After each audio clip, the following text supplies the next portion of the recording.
I mean, you got to just realize what's going to happen here. Is Jay-Z going to do anything to Nicki Minaj? She's making it very clear on what she's coming out with. So this is the part that you got to watch very closely on how Trump's handled this. Now, don't get me wrong. We've seen the clips that there was a relationship, that they would talk and the exchange and all this other stuff. Yes, we've seen that as well. This no longer feels like a simple clash between celebrities. It looks more like a calculated effort to corner a billionaire in public view. What people first dismissed as another emotional outburst has steadily transformed into something heavier and more deliberate. The tone has shifted from petty shots and personal grievances to talk of audits, contracts, lawsuits, and even prison time. Nicki Minaj isn't letting the situation fade away or dissolve into silence. Instead, she's attaching her album rollout to what sounds like a financial reckoning, openly demanding renegotiation while referencing RICO statutes and civil rights violations as though legal paperwork is already in motion.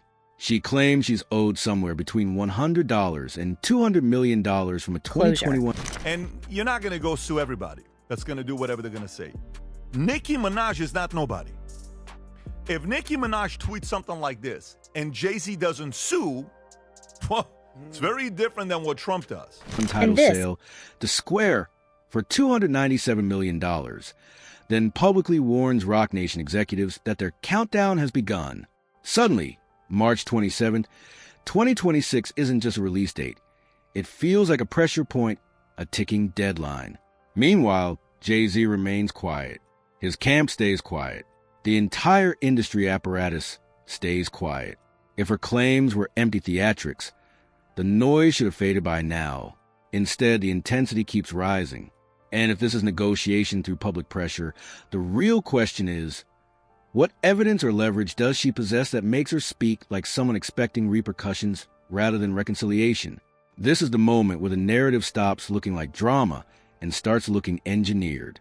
The album isn't simply postponed anymore.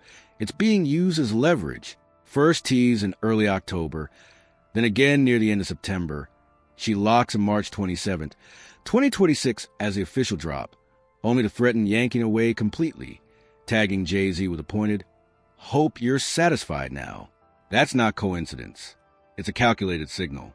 People inside the business say you don't tie a release schedule to a dispute unless you're trying to apply pressure.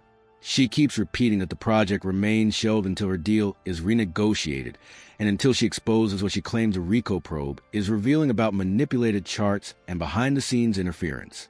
The wording carries weight. It hints at records, audits, coordination, something organized rather than accidental. And every time she describes it, the blame loops back to Roc Nation, naming leadership directly and declaring their clock is running out. On the surface, critics label a breakdown, but the sequence tells a different story, not collapse, but escalation aimed at a specific target. Money sits at the center, like a live current. She insists she's owed between $100 and $200 million from the 2021 title sale, to Square for $297 million. That figure isn't mentioned casually. She repeats it like a thesis statement. Those close to the situation notice it resurfaces whenever... Apparently, Nicki Minaj has dragged Jay-Z to filth. She blasts him for being evil and spiteful. Tensions spike, as if it's the unresolved core of everything. She also claims she was offered only scraps compared to what she believes she earned. What's striking is the absence of formal litigation. No public filings. No courtroom motions. Instead, the fight plays out in plain sight. Some observers say that intentional. Legal channels bury evidence under seals, while public platforms magnify it instantly. But here's where the logic gets complicated. If this were strictly about compensation, why bundle it with accusations of blacklisting, chart tampering, and deliberate obstruction? Why invoke conspiracy language or civil rights claims if the objective is simply money? The scope of the charges starts to outgrow the original complaint. Then the circle widens. She mocks Roc Nation outright, but beneath the insult is something sharper. She implies they once tried to sign her, failed, and that the fallout turned hostile. From there, the allegations grow darker. Monitoring hacked profiles, restricted access, bots suppressing visibility. At first glance, it sounds chaotic, but taken together, it reads like she believes the setbacks aren't random at all, but systematic. She frames it as a slow squeeze, a strategy to stall her momentum until financial strain forces her compliance. That's not the language of petty rivalry. That's the language of siege. And every time she names Jay-Z directly, she makes it clear she doesn't see him as a distant observer. In her telling, he's the one at the top of the structure, the ceiling above the entire machine. The Grammys act like fuel on an open flame. February 1st, Trevor Noah tosses out a joke that she's still at the White House with Donald Trump handling important matters. The audience laughs. The camera scans her reactions. And even though she is in the room, she takes over the moment online. Her timeline lights up instantly. She calls the ceremony a ritual, warns that it will rebound on everyone involved, and starts firing off posts at several public figures. Yet no matter felonies, I'm not crazy or none of that. It's like, I just want the truth, and it's so hard to get it from the courts. And it seems like Jay-Z don't want to say anything. So, I don't want to see him go down for something that you could have just got taken care of. That's it.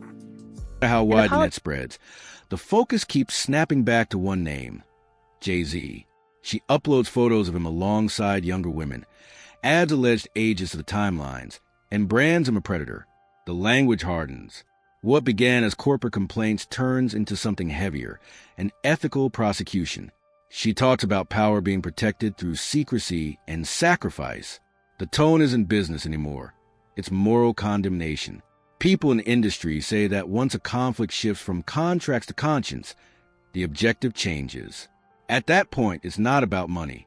It's about reputational damage, not compensation, corrosion.